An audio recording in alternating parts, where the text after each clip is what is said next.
नागपुरात गॅस सिलेंडरच्या तुटवड्याचे परिणाम आता स्पष्टपणे दिसू लागले आहे। सामान्य नागरिकांसोबतच आता सरकारी ठिकाणांनाही याचा फटका बसतोय।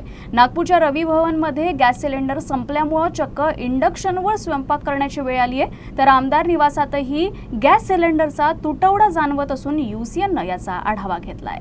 गॅस सिलेंडरचा तुटवडा आता नागपूरमध्ये देखील जाणवू लागलाय आणि विशेष म्हणजे सरकारी यंत्रणेला। आता मी आहे रवी भवनच्या कॅन्टीनमध्ये आणि इथे तुम्ही लोक बघू शकता सिलेंडर इथे संपत आलाय, म्हणून ह्या लोकांनी आता आपलं जे काही काम आहे ते सगळं इंडक्शनवर करण्याचा निर्णय घेतलेला आहे। जे काही छोटे मोठे कामं आहेत ते लोक आता इंडक्शनवर करत आहेत। तर आपण आता यांच्याचकडनं जाणून घेऊयात की नेमकं इथे कसं काय कामकाज चालतंय सध्या।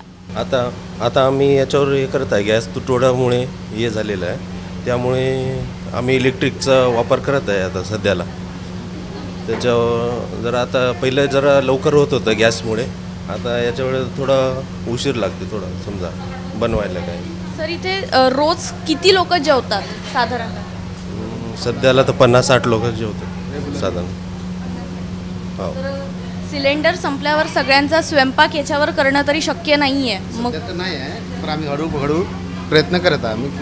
गॅस कुठं संपल्यावर मगचं काय? मग हेच इंडक्शनवरच बनवायला लागेल। एवढ्या लोकांचा स्वयंपाक इंडक्शनवर करणं नाही मुश्किल आहे थोडं। मग थोडं कमी करूत, मग त्या जे इमर्जन्सी ऑर्डर आहेत ते काढूत, बाकी मग थांबवू तसं करायला लागेल। वही है, हमने जो जहाँ से लाते थे सप्लाई वाला, उन्होंने अभी लास्ट दिया था 6 सिलेंडर लास्ट। फिर उन्होंने बोला अब हमसे मांगना नहीं, हमारे पास कुछ भी नहीं है, अब देखिए कैसे क्या करना है।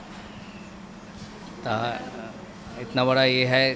उसके बाद वही सोचा हमने संडे तक खुला रखेंगे इसको, उसके बाद बंद करना पड़ेगा, और तो कोई चारा नहीं है। हाँ, रोज़ रह रहे हैं। अभी बिल्डिंग में कितने लोग हैं, डेली कम से कम 100 लोग यहाँ पे एक टाइम खाना खाते हैं कैंटीन में, तो उनको कैसे हम लोग सेवा देंगे, अभी यही हमारा चर्चा चल रहा है। तर आपण लोक पाहू शकता ह्या लोकांनी कशाप्रमाणे सिलेंडर आपली गाडी आता इंडक्शनकडे वळवलेली आहे। ह्या लोकांचं हेच म्हणणं आहे की इथे रोजचे साधारणतः 50 ते 60 लोक जेवतात आणि जर सिलेंडरचा खूपच इथे त्रास व्हायला लागला तर आपण एकदमच जे काही इमर्जन्सी ऑर्डर राहतील तेच आपण घेऊ, पण मात्र कोणाला उपाशीही आपण सोडणार नाही आहोत। मी कॅमेरामॅन दिनेश सातपुते सोबत एकता विलंडे, यूसीएन न्यूज नागपूर।